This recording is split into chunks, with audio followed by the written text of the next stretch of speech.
আ দর্শক এইমাত্র আমি একটি সংবাদ পেলাম। রাত ১১:৪৫ উত্তরা ১৩ নম্বর সেক্টর স্কয়ার বিল্ডিংয়ে রিকশাওয়ালাদের হামলা। রিকশাওয়ালারা একজোট হয়ে স্কয়ার বিল্ডিংয়ে ইট-পাটকেল ছুড়েছে। আমি সম্মানিত রিকশা চালক যারা আছেন, রিকশা শ্রমিক যারা আছেন তাদেরকে শ্রদ্ধা রেখে বলতে চাই, আপনারা কেন এই কাণ্ডটি ঘটিয়েছেন আমি এখন পর্যন্ত জানি না। তারপরও যেটুকু আন্দাজ করতে পারছি হয়তো ওই মার্কেটের কারো সাথে আপনাদের বাকবিতণ্ডা হয়েছে।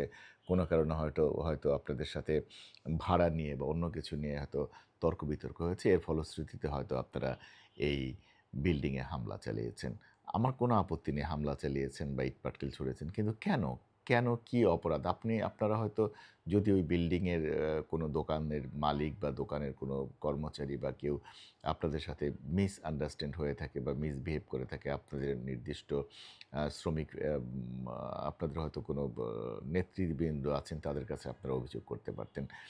আসলে আমি সুপ্রিয় দর্শক আমি একটি কথা বলতে চাই। আসলে রাস্তাঘাটে আমরা প্রতিনিয়ত জিম্মি হয়ে যাচ্ছি। টেসলা, আমি যাকে টেসলা বলি, ব্যাটারি চালিত রিক্সা বলেন, রাইড অর্থাৎ মোটরসাইকেল যারা চালাচ্ছেন আ বা অন্য বাহন যারা চালাচ্ছেন, আমি কেন জানি তাদের মধ্যে একটা উচ্ছৃঙ্খল ভাব দেখতে পাই। আপনি একজন সাধারণ মানুষ হিসেবে পথ পার হচ্ছেন অথবা আপনি নিজের গাড়ি ড্রাইভ করছেন।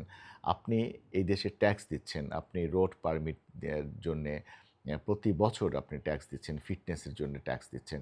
কিন্তু আপনি এখানে অসহায়। তারা কিন্তু কিছুই দিচ্ছে না। আমি চ্যালেঞ্জ করে বলতে পারি একটা টেসলা অর্থাৎ যারা ব্যাটারি চালিত রিক্সা চালাচ্ছেন সমপরিমাণ জায়গা অর্থাৎ রাস্তার সমপরিমাণ জায়গা কিন্তু দখল করছেন। একজন যিনি পাজেরো জিপ চালাচ্ছেন বা প্র্যাডো চালাচ্ছেন অথবা এসইউভি চালাচ্ছেন অথবা সিডান চালাচ্ছেন অথবা ট্রাক চালাচ্ছেন, বাস চালাচ্ছেন, এই জাতীয় যানবাহন যারা চালাচ্ছেন তারা যতটুকু জায়গা দখল করে গাড়ি চালাচ্ছেন ট্যাক্স দিয়ে, ঠিক সমপরিমাণ জায়গা দখল করে ওই ৩ চাকা বলেন বা ৪ চাকার যে টেসলা আছে ব্যাটারি চালিত যানবাহন, সেই একই পরিমাণে জায়গা দখল করে তারা কিন্তু আ অবধারিতভাবে রাস্তার মধ্যে যানবাহন চালাচ্ছেন। তাদের কিন্তু কোনো দায়বদ্ধতা নেই, কোনো মানে তাদের আ সরকারকে কোনো ট্যাক্স দেওয়ার কোনো কিছু নেই।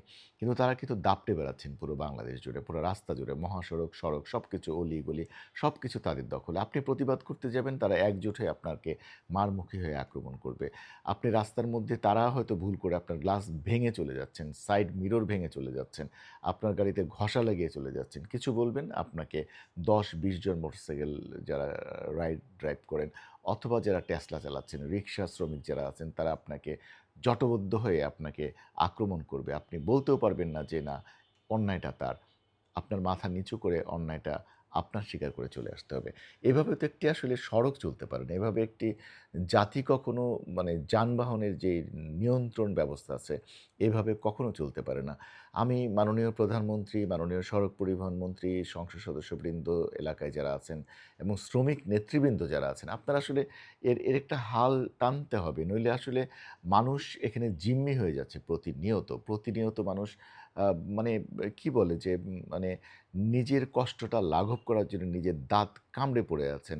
এই অবস্থা থেকে যদি উত্তরণ না হয়, একজন মানুষ আবার বিস্ফোরিত হবে যে এদের বিরুদ্ধে। আসলে আমরা শ্রমিক ভাইরা যারা আছেন আমরা বুঝি যে আপনাদের অর্থনৈতিক কর্মকাণ্ড, আমাদের অর্থনৈতিক যে সূচকের ধারা আছে, সেই কারণে আপনারা এই শ্রমজীবী মানুষগুলো রাস্তায় নামছে। কিন্তু একটা ভদ্র-সচিত বা রাস্তাঘাটের অর্থাৎ সড়কের যেই নিয়ম শৃঙ্খলা আছে, সেটুকু তো মেনে অন্তত আপনারা এই রাইডগুলো ড্রাইভ করবেন বা এই যে আ টেসলা আছেন, রিক্সা শ্রমিক আছেন, আপনারা তো একটা নিয়মতান্ত্রিকভাবে এগুলোকে পরিচালনা করবেন। সুপ্রিয় দর্শক, আপনারা যদি আম আমি এই যে বক্তব্যটি দিলাম এর পক্ষে থাকেন, আপনারা অবশ্যই মতামত দিয়ে জানাবেন।